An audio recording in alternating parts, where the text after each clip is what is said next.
আসসালামু আলাইকুম ফ্রেন্ডস, আমি শামীম। তোমাদের সবাইকে স্বাগতম শামীম ভিজুয়াল লফটে। তো একদম সকাল সকাল এসেই পায়রা লফটে। তো দুটো পায়রা উড়িয়েছি। তো একটা হচ্ছে আমার মাদি পায়রা, আর দুটোই মাদি পায়রা রয়েছে। একটা হচ্ছে নিউ অ্যাডাল্ট আর একটা হচ্ছে বাচ্চা। তো ওদেরকে উড়িয়েছি। আর কালকে তোমাদেরকে অনেকগুলো সারপ্রাইজ দিয়েছি, আশা করি তোমরা সবাই দেখেছো সেই ভিডিওটা। এদিকে দেখে নাও পায়রাগুলো মানে কেমন সব বসে রয়েছে ঠান্ডার জন্য। আর যেহেতু মানে এখন প্রচণ্ড ঠান্ডা পড়ছে আর কি, সেই জন্য পায়রাগুলো না এখন কম খাওয়া দাওয়া করছে। তো সেই জন্য তোমরা অবশ্যই এই টাইমে পায়রাগুলোকে একটু খাওয়া দাওয়া একটু দেখে শুনে দেবে। আর পায়রাগুলো অবশ্যই প্রত্যেকদিন চেক করে নেবে যে ঠিকঠাক খাবার খাচ্ছে কিনা। যেই পায়রা অসুস্থ হয়ে বসে থাকবে তাকে একটু অবশ্যই ধরে চেক করবে, নয়তো কিন্তু সে পায়রাটা মারাও যেতে পারে খাবার না হজম করতে পেরে। তো অবশ্যই সবসময় চেক করে নেবে। আর এই যে দেখে নাও পায়রাগুলো হাইটে উড়ছে মোটামুটি একটা হাইটে। তো এমন হাইটে কিন্তু আমার পায়রাগুলো ওড়ে। আর আজকে কিন্তু একদম সকালেই উড়িয়েছি। আর মানে পায়রার লোক তো ক্লিন করবো বলে করাই হচ্ছে না, তো কাজের চাপে। আর যখনই ছুটি পাচ্ছি তখনই কিন্তু মনে থাকছে না আমার যে পায়রার লোকগুলো ক্লিন করবো, মনেই থাকে না।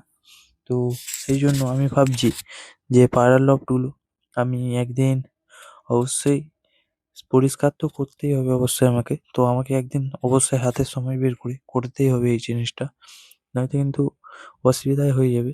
আর এটা কিন্তু বর্ষাকাল হলে অনেকই আমি একটা প্রবলেমে পড়ে যেতাম। কারণ বর্ষাকালে তোমরা সবাই জানো পায়রার লফট কেমন হয়ে থাকে বা পায়রারা কেমন হয়ে থাকে। তো সেটা তোমরা সবাই জানো। এই যে দেখে নাও বাচ্চাগুলো ঠিকঠাক এরা খাওয়াচ্ছে নাকি তোমাদেরকে একটু দেখিয়ে দিচ্ছি আমি। তো তোমরা একটু দেখে নাও। এই যে ফ্ল্যাশ জ্বেলে দিলাম। এই যে মাদি পায়রাটা কি যেন খেয়ে নিচ্ছে। তো ওটা হচ্ছে মানে বাচ্চাদেরকে সুরক্ষা করার জন্য ওরা কিন্তু সবসময় তা দিয়ে বসে থাকে। আর ওদেরকে দেখাতে দেখাতে দেখে নাও ওরাও কিন্তু উড়ছে। তো আমার পায়রা কিন্তু সবসময় এমনভাবেই ওড়ে আর এমনভাবেই ফ্লাইং করে। আশা করি তোমরা সবাই জানো সেটা। এই যে দেখে নাও পায়রাগুলো দেখে নাও, খুবই ভালো ওড়ে আমার। আর আমার পায়রা আমার কাছে যতটাই ওড়ে ততটাই আমার মনে শান্তি বা সন্তুষ্ট আমি সেটাই। তো অবশ্যই তোমরা জানাবে যে পায়রা ওড়ান দেখতে তোমাদের কেমন লাগে। আর আমি কয়েকটা গিরিবাজ পায়রা এনেছি তো ওদের ওড়ানোর জন্য। তো অবশ্যই তোমরা আবার বলতেও পারে অনেকজন যে হঠাৎ করে গিরিবাজে আবার কেন যাচ্ছ। তো প্রথমে আমার কিন্তু পায়রা জগতে পায়রা ছিল কিন্তু গিরিবাজ। আর আমার গিরিবাজের যে ডিগবাজি মারাটা ওটা কিন্তু দেখতে বেশ ভালো লাগে। ওটা যারা গিরিবাজ লাভার তারা ছাড়া কিন্তু কেউ বুঝবে না। হ্যাঁ, ম্যাড্রাসের ভেতরে একটা আলাদাই জিনিস রয়েছে যেটা গিরিবাজের কাছে নেই। আর গিরিবাজের কাছে এমন একটা জিনিস রয়েছে যেটা মাদ্রাসের কাছে নেই। আর বেশিরভাগ কিন্তু বাজে রাতে পড়ে মারা যায় গিরিবাজ। আর মাদ্রাসি পায়রা যেহেতু নিচে দিয়ে ওড়ে ওদেরকে অতটা অ্যাটাক করে না। আর এই যে কতটা কুয়াশা আমি তোমাদেরকে জুম করে দেখাচ্ছি দেখে নাও। এই ঠান্ডা ওয়েদারেই পায়রাগুলো উড়ছে। আর এত কুয়াশার মধ্যে অনেকের পায়রা কিন্তু আবার উড়তে যায় না, সঙ্গে সঙ্গে বসে যায়। আমার পায়রা আমার কাছে বলছি না যতটা ওড়ে ততটাই আমি সন্তুষ্ট। আর আমার লফটে এমনও পায়রা রয়েছে যাদেরকে ওড়ালে ৮ ঘন্টার নিচে নামবে না বা ৬ থেকে ৭ ঘন্টা তারা না উড়লে নামবেই না। আর অনেক সময় রাত্রেও বসে যায় পায়রাগুলো। তো সেইসব পায়রা আমি দেখাই না বা বললে হয়তো অনেকে বিশ্বাসও করে না।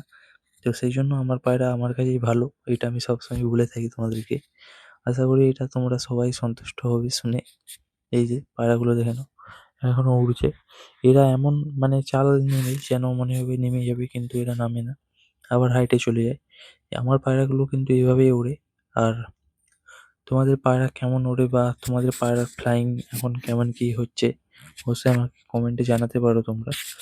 আর দেখতেই পাচ্ছ ছাদের কি অবস্থা, এগুলো দেখলে মানে মানে ভিউয়ার্সদেরকে কি যে বলবে, মানে একদম গামছা বা বলে না অনেকজন যে এরা অপরিষ্কার।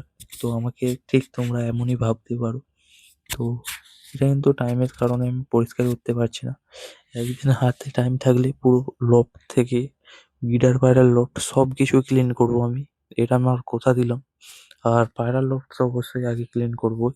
তো চলো, বেশি কথা বলে ফেললাম, এবার এদেরকে খাবার দেবো আর ভিডিওটা বেশি বড় করবো না। তোমাদের আজকে ভিডিওটা একটু ছোটই দিচ্ছি। চলো, বাই।